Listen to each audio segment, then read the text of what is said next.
Hi friends, good evening. మా పూజా room అయితే మీకు ఎలా ఉందో క్లియర్గా చూపిస్తున్నానండి. ఇక్కడ ఉన్నది లక్ష్మీదేవి అండి, వినాయకుడు అండి, పక్కపక్కనే ఉంటారనమాట ఎప్పుడు. సో వెనకమాల మాత్రం గోమాత ఉంటుందన్నమాట, వెంకటేశ్వర స్వామి, అలాగే సాయిబాబానండి. పక్కన సరస్వతి అమ్మవారు కూడా ఉంటారనమాట. సో నేనైతే పారిజాత పుష్పాలతోటి, చామంతి పూలతోటి, గులాబీ పూలతోటి అయితే నిన్న పూజ చేసుకున్నానండి. నా దగ్గర పూలదండ అయితే ఏమీ లేదండి, అందుకని చెప్పేసి పారిజాత పువ్వులనే కొంచెం సూది పెట్టి గుచ్చారండి. అలాగా 2 మాలలుగా గుచ్చి వేశారనమాట అమ్మవారికి. సో నా పూజా విధానం అయితే ఇలా చేసుకున్నానండి.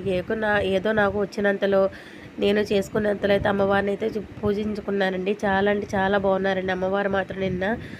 సో నా దగ్గర అయితే 10 రూపీస్ కాయిన్స్ ఎప్పుడూ ఉంటాయి అని చెప్పాను కదండి. సో వాటిని బట్టి కూడా నేను అమ్మవారిని పూజించుకున్నానండి. సో ఇలా ఉన్నారండి అమ్మవారు మాత్రం అయితే.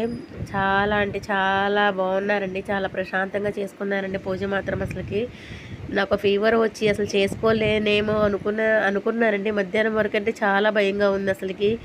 కొంచెం ఓపిక ఉంటే బాగుండు, చేసుకుందాం అనిపించిందండి. కానీ ఎలాగోలా అయితే కంప్లీట్ చేసుకున్నానండి. చాలా బాగుంది అనిపించింది తర్వాత నాకైతే. సో మా ఇంట్లో ఉన్న దేవుడి పటాలు మొత్తం ఇలాగైతే నేను పూజించుకున్నానండి. సో నేను అమావాస్య కదండి, షాప్కి అలాగే ఇంటికి నిమ్మకాయలు, గుమ్మడికాయలు కూడా కట్టుకుంటామండి ప్రతి సంవత్సరం అమావాస్యకి.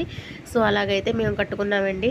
సో అమ్మవారికి ప్రసాదం అయితే కొంచెం గారెలు, సేమియా సగ్గుబియ్యం అండి. నేను యాక్చువల్గా సోమవారం ఉపవాసం ఉంటామనండి, అందుకని చెప్పేసి సేమియా సగ్గుబియ్యం చేశాను, కొబ్బరికాయ అలాగే. సో ఇంతవరకు కంప్లీట్ అయిపోయిందండి ఇట్లాగా. By bye friends.